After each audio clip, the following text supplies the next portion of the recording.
బులెటిన్లో మరో breaking news చూస్తున్నాం. ప్రజాభవన్ ను డిప్యూటీ సీఎం భట్టి, మంత్రులు శ్రీధర్ బాబు, కోమటిరెడ్డి వెంకటరెడ్డి, సీఎస్ శాంతకుమారి పరిశీలించారు. ఈ నెల 6న Telangana CM Revanth, AP CM Chandrababu Praja Bhavan లో సమావేశమవుతున్నారు. అందులో భాగంగానే వేదికను, అక్కడ చేస్తున్న ఏర్పాట్లను పరిశీలించారు. వారు సెక్యూరిటీ తదితర అంశాలపై సమీక్షించారు. సీఎం రేవంత్, చంద్రబాబు భేటీ సమయంలో విజిటర్స్ కు ఎంట్రీ లేదని అధికారులు తెలిపారు.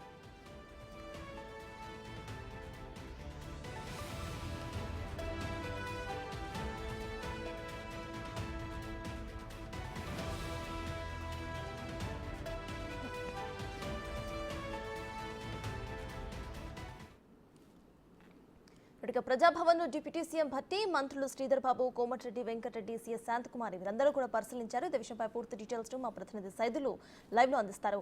సైదులు చెప్పండి, ప్రజెంట్ అక్కడ అప్డేట్స్ ఏంటి? ఇక ఈ నెల 6న అటు తెలంగాణ సీఎం రేవంత్, ఇక ఏపీ సీఎం చంద్రబాబు ఇరువురు కూడా కలుస్తున్నారు కాబట్టి అక్కడ ప్రజాభవన్ లో ప్రెసెంట్ ఏర్పాట్లు ఎంతవరకు జరిగాయి, అక్కడ అప్డేట్స్ ఏంటి?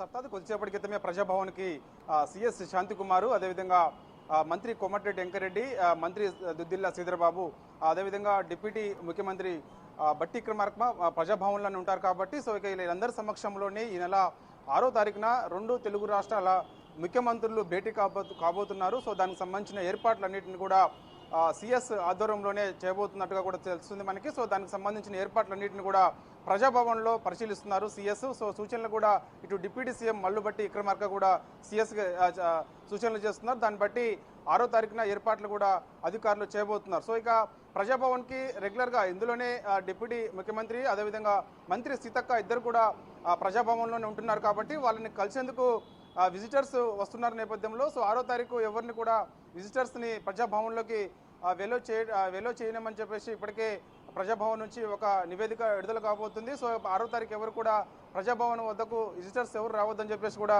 ఒక నివేదిక వచ్చే అవకాశం అయితే స్పష్టంగా కనిపిస్తుంది. సో ఇక ఏదేమైనా సరే 6వ తారీఖు మాత్రము 2 తెలుగు రాష్ట్రాల ముఖ్యమంత్రులు భేటీలో చాలా అంశాలు ఇటు ప్రస్తావనకు వచ్చే అవకాశం కనిపిస్తుంది. ఇప్పటికే ఆదర్శ్ నగర్లో ఉన్నటువంటి ఎమ్మెల్యే క్వార్టర్స్ అవి ఉమ్మడి ఆంధ్రప్రదేశ్ రాష్ట్రంలోనే ఇంకా కొనసాగుతున్నాయి కాబట్టి ముఖ్యంగా అవి కూడా ఒక క్లారిటీ వచ్చే అవకాశం కనిపిస్తుంది.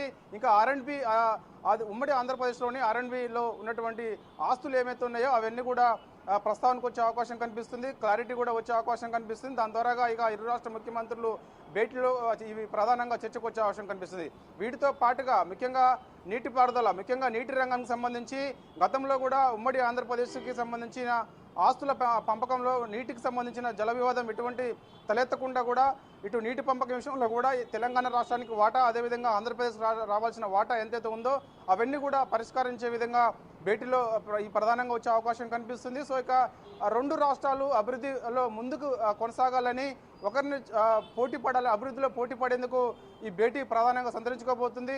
ఎటువంటి వివాదాలకు తావు లేకుండా ముఖ్యంగా నీటి విషయంలో కానీ, అదేవిధంగా 10 ఏళ్ల పాటు ఇక్కడ ఉమ్మడి ఆంధ్రప్రదేశ్లో కొన్ని రైట్స్ కూడా ఇక్కడ తెలంగాణలో ఉన్నాయి కాబట్టి రాష్ట్రం విడిపోయిన తర్వాత సో మంజీరా అతిథి గృహం కూడా ఇంకా ఉమ్మడి ఆంధ్రప్రదేశ్ రాష్ట్రంలోనే కొనసాగుతుంది కాబట్టి సో దానిపై కూడా ఒక క్లారిటీ వచ్చే అవకాశం కనిపిస్తుంది. ఇక తిరిగి మంజీరా అతిథి గృహాన్ని కూడా ఇటు తెలంగాణకు సంబంధించిన R&B అధికారులు స్వాధీనం చేసుకునే అవకాశం కనిపిస్తుంది. ఇప్పటికే మంత్రి కోమటిరెడ్డి వెంకటరెడ్డి, అంటే ఈయన R&B మంత్రిగా ఉన్నటువంటి కోమటిరెడ్డి వెంకటరెడ్డి ఉమ్మడి ఆంధ్రప్రదేశ్లో ఉన్నటువంటి R&Bకి సంబంధించిన ఆస్తులు ఏమైతే ఉన్నాయో అన్నింటిని కూడా స్వాధీనం చేసుకోవాలి. వాటికి సంబంధించిన ఏమేమి ఇంకా మనం చేయాల్సి ఉందో దాని సూచనలు సలహాలన్నింటినీ కూడా ఇటు అధికారులకు మంత్రి కోమటిరెడ్డి ఆదేశాలు జారీ చేసిన నేపథ్యంలో సో ఈ అన్నింటిని కూడా ఆ రోజు అధికారులతో అందరూ కూడా 6వ తారీఖు భేటీ అవకాశం కనిపిస్తుంది. ఇరు రాష్ట్ర ముఖ్యమంత్రులు భేటీ అయిన తర్వాత ఇటు మంత్రులు బట్టి విక్రమార్క, అదేవిధంగా కోమటిరెడ్డి వెంకరెడ్డి, దుద్దిల్ల శ్రీధరబాబు, సిఎస్ వివిధ శాఖల అధికారులు అందరూ కూడా ఆ రోజు భేటీ కాబోతున్నారు.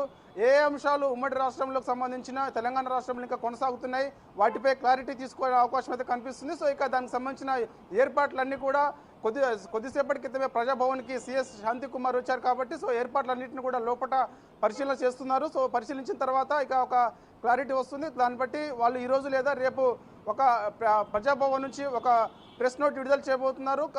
6వ తారీఖు ఎన్ని గంటలకు నారా చంద్రబాబు నాయుడు, ఆంధ్రప్రదేశ్ ముఖ్యమంత్రిగా ఉన్నటువంటి నారా చంద్రబాబు నాయుడు తెలంగాణ రాష్ట్రానికి రాబోతున్నారు. ఎన్ని గంటలకు ఆయన బేగంపేట విమానాశ్రయం నుంచి ప్రజాభవన్కి వస్తారు. ప్రజాభవన్కి వచ్చిన తర్వాత ఎవరు ఆహ్వానం పలుకుతారు, ఆహ్వానం పలికిన తర్వాత ముఖ్యమంత్రి గారు స్వయంగా లోపలికి వెళ్ళిన తర్వాత ఇద్దరు కూర్చున్న తర్వాత ప్రధానంగా మనం ఇంతకుముందు చెప్పినట్టుగా ఏదైతే పంపకాలు ఉన్నాయో మనకు ఉమ్మడి ఆంధ్రప్రదేశ్ రాష్ట్రంలో ఉన్నటువంటి ఎటువంటి వివాదాలు తలెత్తకుండా ఎటువంటి పంపకాలు ఉన్నాయో ఆ పంపకాలకు సంబంధించిన మొత్తం క్లారిటీ తీసుకునే అవకాశం ఉంది. ముఖ్యంగా వాటర్ చాలా ఇబ్బందులు తలెత్తే అవకాశం ఉంది. గతంలో కూడా వివాదాలు ఎక్కువగా మొదలయ్యాయి కాబట్టి అలాంటిది ఈసారి వివాదం తలెత్తకుండా ఖచ్చితంగా పరిష్కారం చేసుకునే విధంగా ముందుకు వెళ్ళాలని చెప్పేసి ఈ భేటీకి ప్రాధాన్యత సంతరించుకుంది. Right, thank you Saithulu.